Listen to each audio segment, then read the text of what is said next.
ஆத்தாடி காலைய வச்சு customised gift பார்க்கவே செம்ம கியூட்டா இருந்துச்சுங்க. நம்ம சப்ஸ்கிரைபர் அண்ணாவோட கிஃப்ட் ஷாப்புக்கு உள்ள போயிருந்தேன். கஸ்டமைஸ்டு ஃப்ரேம்ஸே எக்கச்சக்கமா நிறைய டிசைன்ஸ் வச்சிருந்தாங்க. போட்டோ லைட்டு அந்த ரோல் ஆகிக்கிட்டு இருக்கக்கூடிய போட்டோ லைட் ஃப்ரேம்ஸ்லாம் பார்க்க ரொம்ப சூப்பரா இருந்துச்சு. நிறைய கிஃப்ட்ஸ் உள்ள இருந்துச்சு, பார்த்துக்கிட்டே இருந்தேன். Customised miniature frames, mirror photo light, heart photo light, customised வீடு, போட்டோ கிளாக், புத்தர், customised key chain, mini photo book, finger பிரிண்ட்ல ஃப்ரேம்ஸ், கஸ்டமைஸ்டு வாட்டர் பாட்டில், கியூட்டான டெடி பியர்ஸ், குட்டீஸ்க்காக பைக்ஸ், மெட்டல் கிஃப்ட்ஸு, மண்பானை கிஃப்ட்ஸு, சாமி ஸ்டாச்சு அப்படின்னு சொல்லி எக்கச்சக்கமாக நிறைய கிஃப்ட்ஸ் இருந்துச்சு. பார்க்க எல்லா கிஃப்ட்ஸுமே அவ்வளோ க்யூட்டாக வந்துட்டு இருந்துச்சு.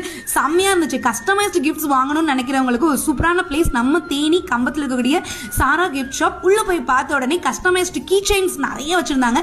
நம்ம கஸ்டமைஸில் நமக்கு எந்த மாதிரி ஃப்ரேம்ஸ், உங்களுக்கு என்ன மாதிரியான ஐடியாஸில் ஃப்ரேம்ஸ் வேணுமோ எல்லாத்துலேயுமே ரெடியாக வந்துட்டு பண்ணி தராங்க. கிட்டத்தட்ட வந்து பாத்தீங்கன்னா நம்ம சேனல் வந்துட்டு ஆரம்பிக்கும் போது ஒரு 1000 சப்ஸ்கிரைபர்ல இருந்தே அண்ணா நம்மளோட சப்ஸ்கிரைபர். அப்பவே நான் 2000 ஃபாலோவர்ஸ்லயே நமக்கு ஒரு பெஸ்ட் யூடியூப் சேனல் மன்வாசனை லாவண்யா, நம்ம வீட்டில் ஒரு ஃப்ரேம் இருக்கும் பாத்தீங்களா, அது அண்ணா தான் நம்மளுக்கு கொடுத்தது. கிஃப்ட்ஸ் அப்படின்னாவே நிறைய பேருக்கு பிடிக்கும். ஏன்னா யூனிக்கா இருக்கணும், டிஃப்ரெண்டா இருக்கணும், நம்ம லெட்டர்ஸ்ல இருக்கணும், ஹார்ட் ஷேப்ல இருக்கணும், பார்க்கவே ரொம்ப யூனிக்கா இருக்கணும்னு நினைப்போம். அந்த மாதிரி நிறைய கஸ்டமைஸ் ஃப்ரேம்ஸ் நிறைய ஐடியாஸ்ல வச்சிருந்தாங்க.